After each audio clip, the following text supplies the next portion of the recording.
Selamat siang dan salam sejahtera bagi kita semua. Hari ini kita masuk pada pertemuan yang ke-9, yaitu tentang fungsi nonlinier.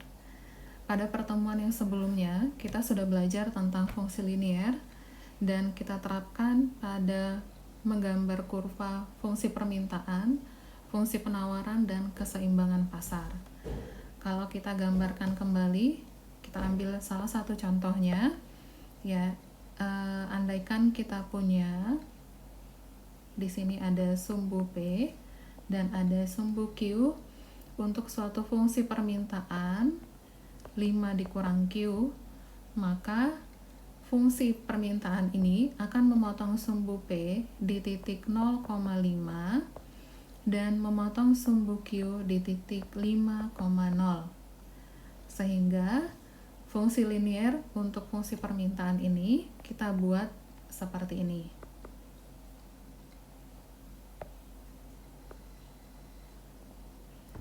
Begitu ya.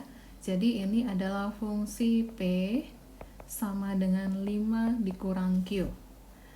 Nah, tapi ya, fungsi permintaan pada umumnya tidak hanya berbentuk fungsi linier saja. Ya, ada juga fungsi permintaan yang berbentuk non-linier. Misalkan kita punya sumbu P, kemudian sumbu Q di sini. Nah, ada fungsi permintaan yang berbentuk seperti ini. Gitu ya. Jadi, memotong sumbu Q-nya di sini dan memotong sumbu P-nya di sini. Tapi dia tidak berbentuk fungsi linier. Gitu. Nah, jadi pada pertemuan hari ini kita akan belajar tentang fungsi nonlinier, khususnya untuk fungsi parabola atau fungsi kuadrat parabola. Karena fungsi kuadrat parabola lebih umum atau lebih sering kita lihat untuk fungsi permintaan ataupun fungsi penawaran. Sedangkan fungsi yang lainnya sebagai elips ataupun lingkaran itu jarang, tapi nanti bisa kalian pelajari. Ya, karena pada modul ini tetap saya berikan materi tentang elips dan lingkaran. Tapi kita lebih fokus ke bentuk fungsi parabola. Kita lihat di sini fungsi kuadrat parabola, bentuk umumnya adalah Y sama dengan fx dikurang ax kuadrat ditambah bx ditambah c. Nah, selanjutnya bagaimana menggambarkan fungsi kuadrat parabola, gitu ya. Kalau untuk fungsi linier kita hanya menentukan titik potong pada sumbu P dan titik potong pada sumbu Q. Nah, untuk fungsi kuadrat, yang pertama kita cek titik potong pada sumbu Y di titik berapa, gitu ya. Kalau kita ambil contohnya, Y sama dengan X kuadrat dikurang 3X ditambah 2. Jadi, ini adalah salah satu fungsi kuadrat parabola, atau lebih singkat kita sebut fungsi kuadrat saja. Nah, di sini kita ketahui nilai A-nya adalah 1, nilai B-nya min 3, dan nilai C-nya adalah 2. Maka, perpotongan pada sumbu Y untuk fungsi ini adalah di titik 0,2. Gitu ya. Jadi ingat, hal ini juga kita terapkan pada fungsi linier. Seandainya kita punya P sama dengan Q dikurang 5, maka perpotongan pada sumbu P-nya adalah 0,-5. Gitu ya. Jadi sama, kita lihat di sini yang sama-sama konstanta, maka itulah yang memotong sumbu Y. Atau dalam hal ini yang memotong sumbu P. Kemudian kita cek lagi, apakah kurva tersebut atau fungsi ini memotong sumbu X, gitu ya. Nah, cara ngeceknya dengan melihat nilai diskriminan. Diskriminan kita ditentukan oleh B kuadrat dikurang 4AC. Sehingga kita cek di sini untuk soal kita, B kuadrat itu min 3 dikuadratkan dikurang 4 kali 1 dikali C-nya 2. Berarti min 3 dikuadratkan 9, jadi 9 dikurang 8 hasilnya 1. Jadi nilai diskriminan kita 1, yang artinya lebih besar daripada 0. Kalau lebih besar dari 0, berarti dia memotong sumbu X di dua titik yang berbeda. Gitu ya. Artinya, kalau saya gambarkan ini ada sumbu Y, kemudian ini sumbu X, ini Y, ini X, maka yang dimaksud memotong sumbu X di dua titik yang berlainan, itu adalah yang seperti ini. Jadi ada dua titik di sini. Ya. Nanti kalau misalnya kalian menghitung ada diskriminan yang sama dengan 0, artinya dia memotong di satu titik saja atau menyinggung sumbu X, gitu ya. Maka ini kurvanya. Kemudian ada pula yang berbentuk D lebih kecil daripada 0.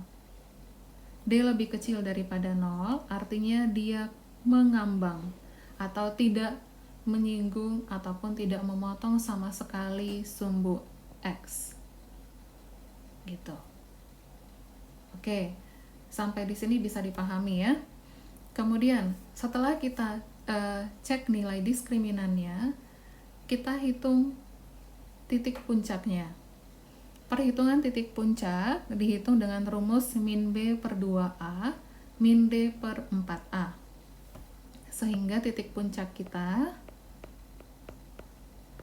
untuk fungsi ini ya berarti min B per 2A, maka kita lihat B kita min 3, maka ini min 3 per 2A, 2 kali 1 2 gitu ya.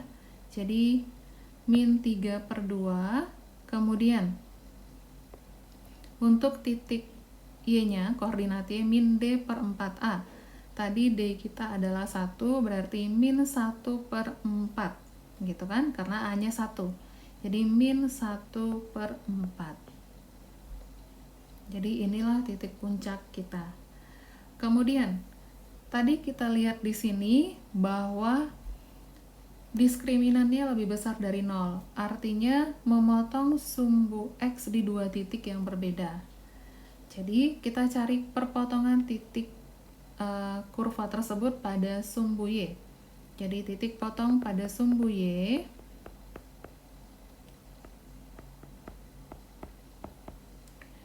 dengan cara membuat Y-nya sama dengan 0 gitu ya.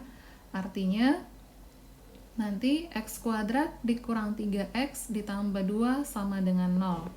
X kuadrat dikurang 3X ditambah 2 sama dengan 0 gitu.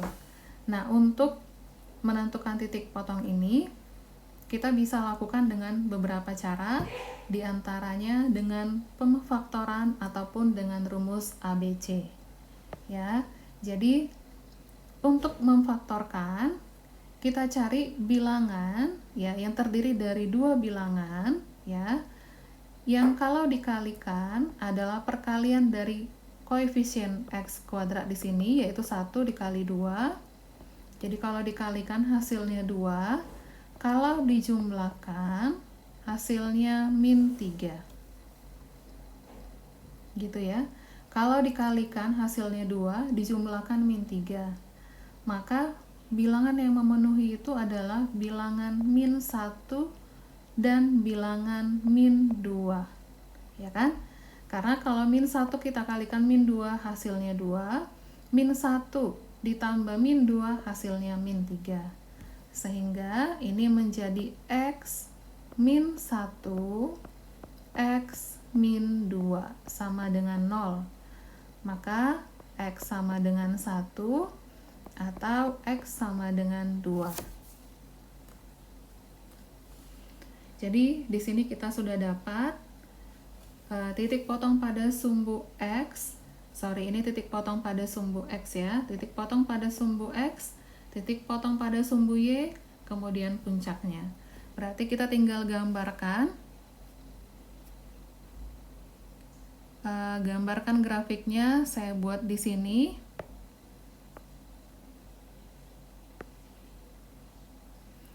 Nah, ingat untuk kurva kita ini nilai koefisiennya 1. Berarti A-nya lebih besar dari 0. Nah, kemungkinan untuk kurvanya itu ada terbuka ke atas dan ada terbuka ke bawah. Jika A-nya lebih besar dari 0, ya, maka kurvanya akan terbuka ke atas, gitu ya. Kurva akan terbuka ke atas. Jika A-nya lebih kecil dari 0, kurva akan terbuka ke bawah. Jadi, kurva kita ini karena A-nya lebih besar daripada 0, maka akan terbuka ke atas. Nah, kemudian tadi memotong sumbu X. Ya, memotong sumbu X di titik 1 dan 2.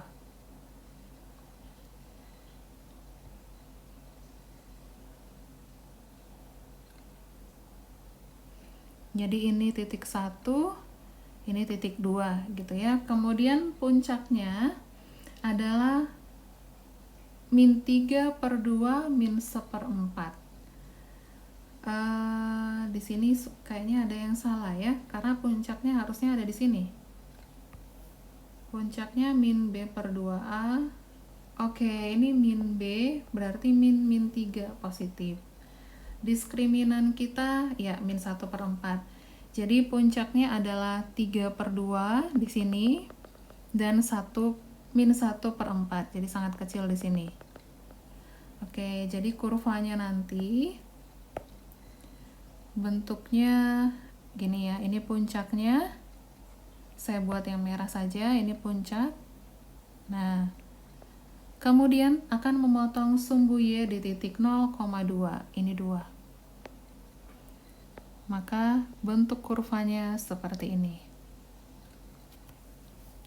Jadi ini adalah kurva untuk Y sama dengan X kuadrat dikurang 3X ditambah 2. Gitu ya. Nah, kita lihat sifat yang keempat, sifat ini harus dipenuhi untuk menggambarkan suatu kurva. Jadi harus dicari terlebih dahulu, ditambah yang satu ini lagi ya, sifat yang kelima. Jadi kalau sudah tahu sifat-sifat ini atau kriteria-kriterianya, baru bisa digambarkan kurvanya. Oke, kalau kita lihat di sini, sebenarnya bentuk-bentuk kurva itu ada beberapa.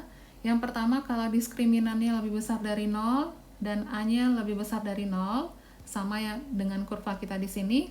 Diskriminan lebih besar dari 0 dan A-nya lebih besar dari 0, berarti terbuka ke atas dan akan memotong sumbu X di 2 titik yang berbeda. Kalau diskriminannya lebih besar dari 0, akan memotong di 2 titik yang berbeda. Tapi cek A-nya lebih kecil dari 0, berarti kurvanya terbuka ke bawah. Gitu ya. Jadi A itu akan menentukan kurvanya terbuka ke atas atau ke bawah, sedangkan diskriminan akan menentukan titik potong pada sumbu X. Jadi kita lihat di sini diskriminannya sama dengan 0, berarti hanya menyinggung atau hanya memotong satu titik X. Dan A-nya lebih besar dari 0, berarti terbuka ke atas. Gitu ya. Kemudian, kalau misalnya di sini diskriminan sama dengan 0, tapi A-nya lebih kecil dari 0, maka terbalik dengan yang ada di sini kurvanya. Jadi, di sini hanya menyinggung satu titik di sumbu X dan kurvanya akan terbuka ke bawah. Kemudian, yang lainnya, kalau D-nya lebih kecil dari 0, dia akan mengambang, dan A-nya lebih besar dari 0, akan terbuka ke atas. Kalau D-nya lebih kecil dari 0, terbuka ke bawah. Kalau A-nya lebih kecil dari 0, D-nya lebih kecil dari 0, tidak memotong sumbu X, dan A-nya lebih kecil dari 0 akan terbuka ke bagian bawah. Jadi tolong dipelajari atau tolong dilihat kembali kurva ini ya, supaya bisa menggambarkan suatu kurva. Karena nanti kurva permintaan kita ataupun kurva penawaran ya, itu sangat ditentukan dengan bagaimana kalian memahami bentuk-bentuk kurva ini. ya. Jadi tolong benar-benar dipahami bagaimana menggambarkan fungsi kuadrat.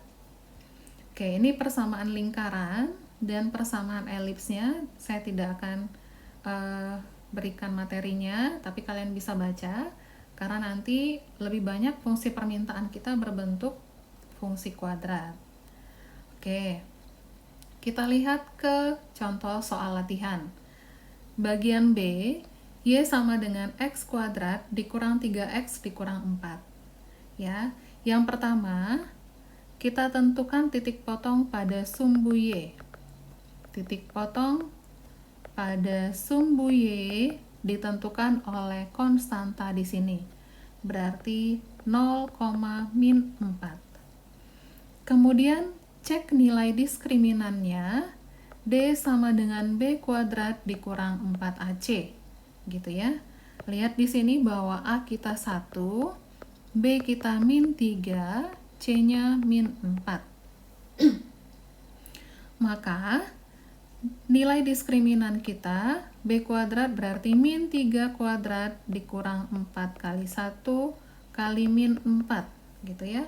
Berarti ini 9 ditambah 16 sama dengan 25. 25 itu lebih besar dari 0, sehingga nanti akan memotong sumbu X di 2 titik yang berbeda atau yang berlainan, gitu kan. Kemudian, tentukan titik puncak. Titik puncaknya min B per 2A, min D per 4A. Berarti min B. Min B kita adalah min 3 menjadi positif. Per 2, berarti 3 per 2. Karena nilai A kita 1. Min diskriminan, min 25 per 4C. Berarti min 25 per 4. Jadi ini adalah titik puncak kita. Kemudian yang keempat, tentukan titik potong pada sumbu X. Titik potong pada sumbu X yaitu dengan memisalkan Y-nya sama dengan 0. Ya kan? Berarti ini fungsi kuadrat kita, Y sama dengan X kuadrat dikurang 3X dikurang 4. Tadi Y-nya kita buat 0 menjadi X kuadrat dikurang 3X dikurang 4. Ya, kalau 0-nya ini saya pindahkan ke sebelah kanan, boleh ya, di sini. Maka saya tinggal buat pemfaktorannya, yaitu dengan mencari dua bilangan yang kalau dikalikan hasilnya adalah 1 kali min 4, kalau dijumlahkan hasilnya min 3.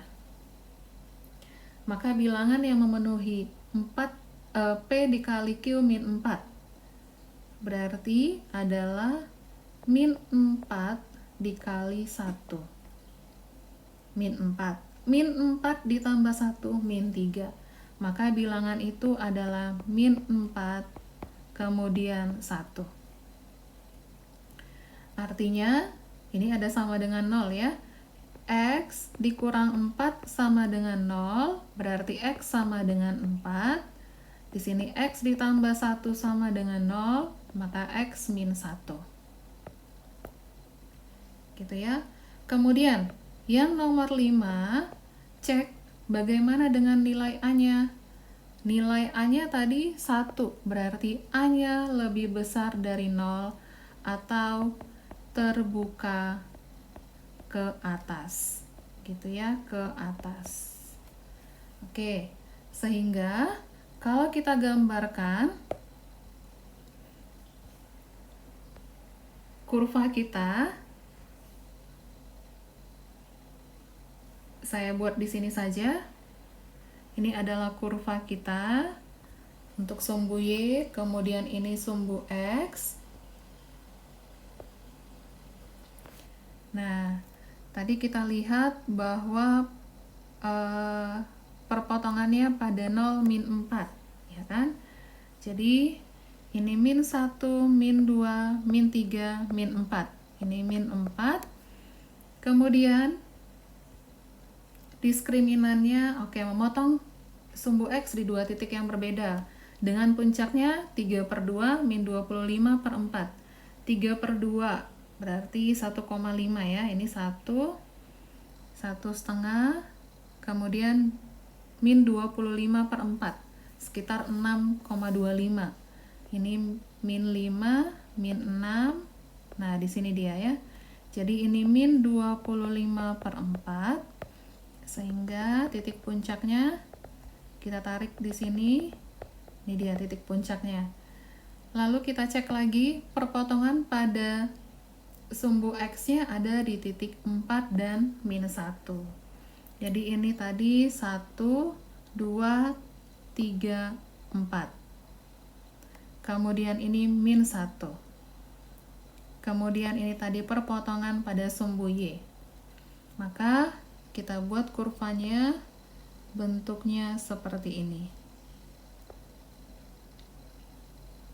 Nah, ini dia. Jadi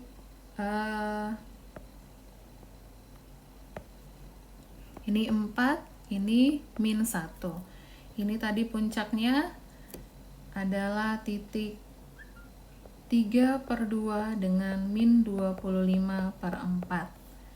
Artinya kalau dia terbuka ke atas mencapai titik puncak minimum gitu ya. Jadi ini adalah puncak minimum. Oke. Jadi ini adalah kurva kita ya. Ingat, untuk menggambarkan kurva kita harus menentukan kelima titik ini. Gitu ya. Jadi tolong dipelajari. Yang paling penting kalau kita sudah tahu pemfaktoran, kita gampang untuk membuat pemfaktorannya, kita bisa menentukan titik potong pada sumbu X. Gitu ya. Jadi kalau yang belum bisa, tolong dipelajari lagi bagaimana cara memfaktorkan suatu fungsi kuadrat. Gitu. Oke, sampai di sini materi kita. Semoga bisa dipahami dan tetap semangat. Demikian, terima kasih.